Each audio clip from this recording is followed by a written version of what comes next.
Welcome, nutritionradio.org listeners. This is Lonnie Lowry, a university nutrition professor of over 20 years and podcast host of long-running shows like Iron Radio. Come on in. Lecture time.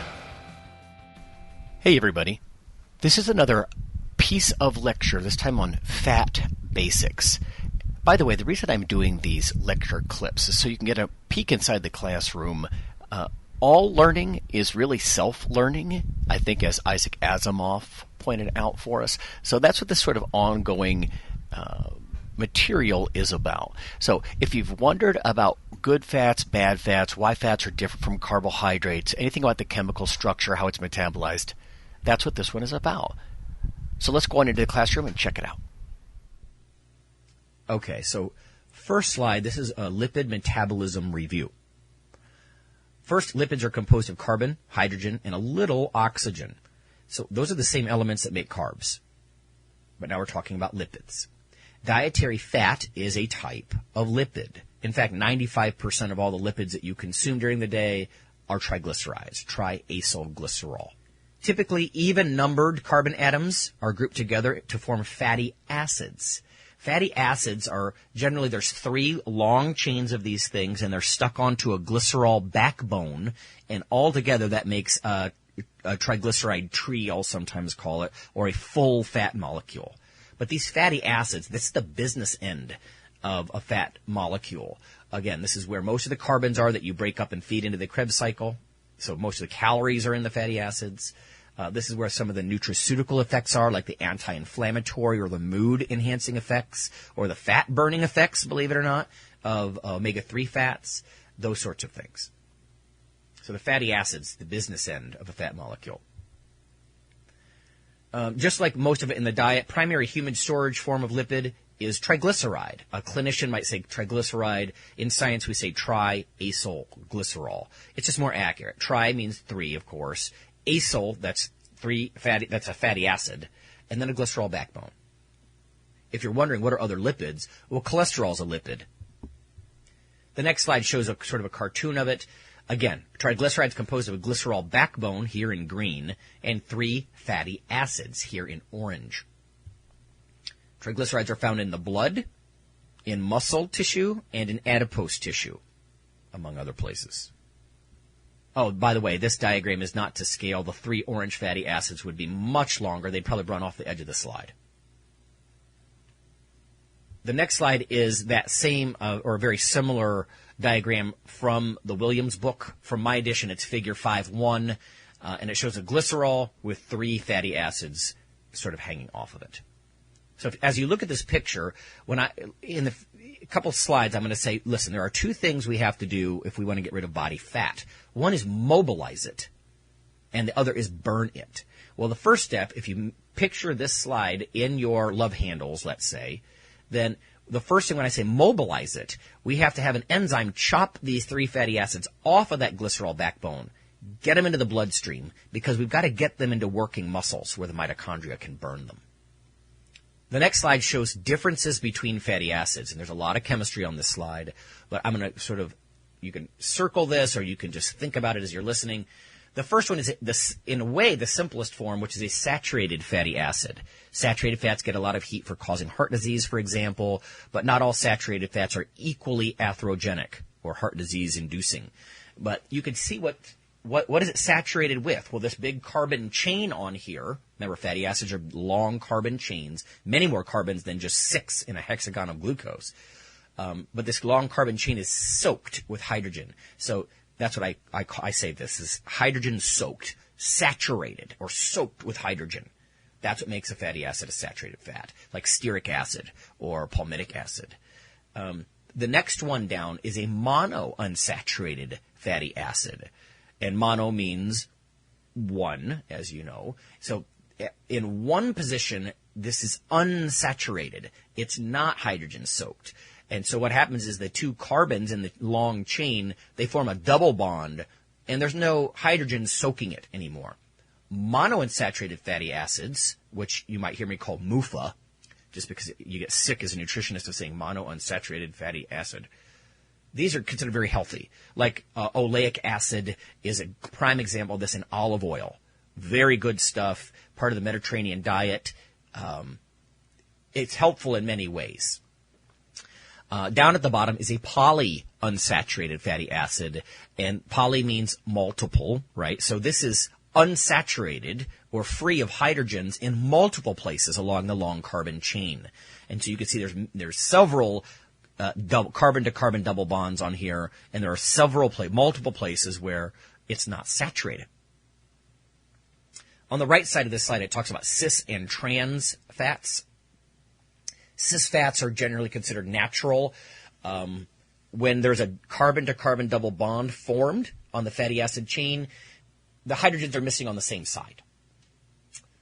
For a trans fat, which is considered very bad for heart disease risk and whatnot, although it's unsaturated, in many studies they suggest trans fats are worse than sat fat, at least certain kinds of sat fat.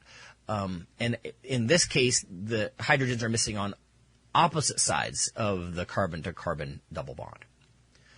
And then finally on this slide, there's a picture of omega-3 fat. Omega-3 is one of our polyunsaturated fatty acids. So PUFA, polyunsaturated fatty acids, if you remember I said fatty acids are where a lot of the nutraceutical effects are. Well, omega-6 or omega-3 are the two kinds of PUFA.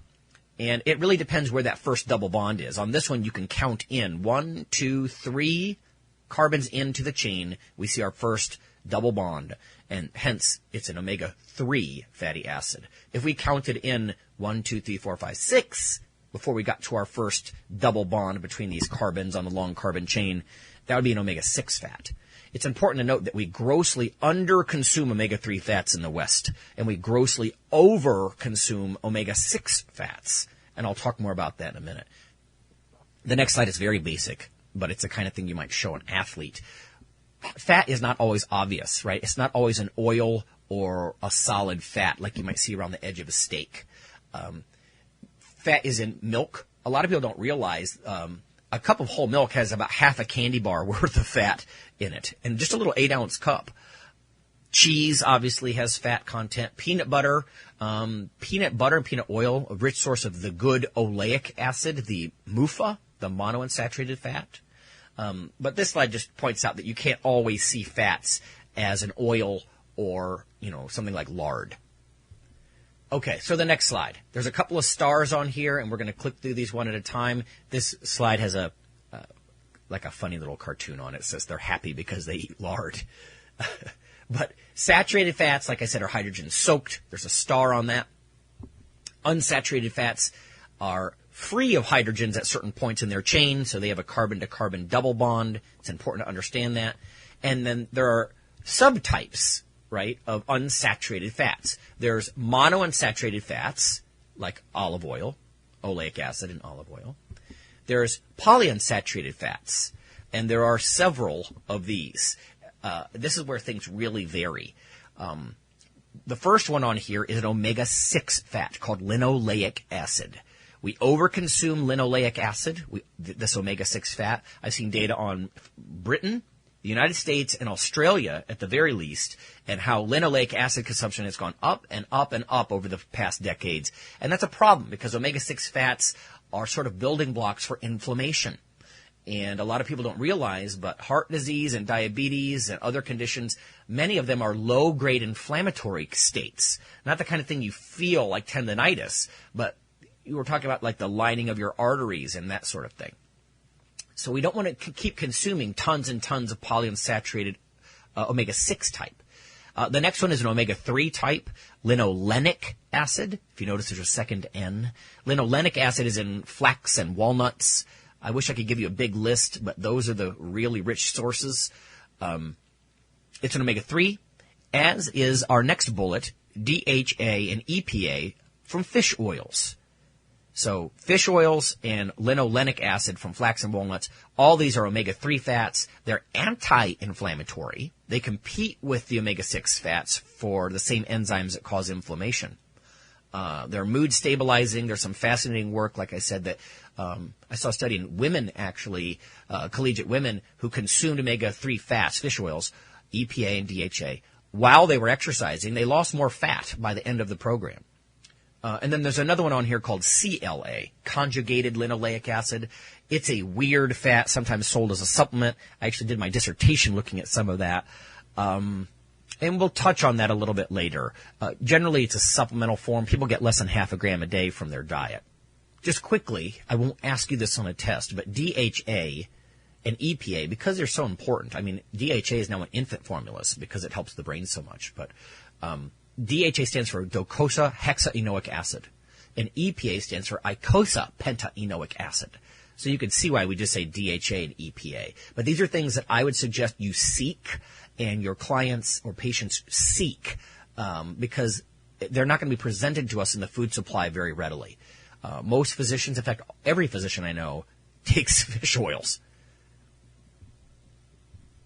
The next slide is a sort of a chemical diagram that I just whipped up for you on the computer, and it shows a glucose hexagon, and then it shows a fatty acid, in this case, healthy oleic acid from olive oil, which, by the way, is an omega-9, but we normally don't mention omega-9s that much. Normally we talk about omega-3 and omega-6.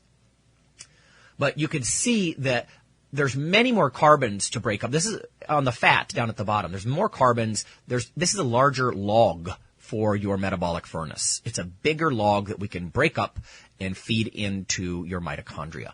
Okay, well, I know these chemistry lectures, super basic chemistry, but still, it's for you nerds out there. But just so you have an idea of what fats are, how they're metabolized, how they compare to carbohydrates, that sort of thing.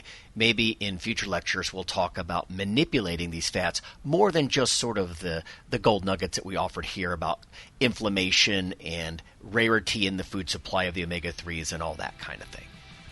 In any case, we'll see you next time. The NutritionRadio.org podcast is for informational purposes only. If you're interested in starting a diet or exercise program, check with your physician, nutritionist, or qualified exercise physiologist in order to make the progress that you need.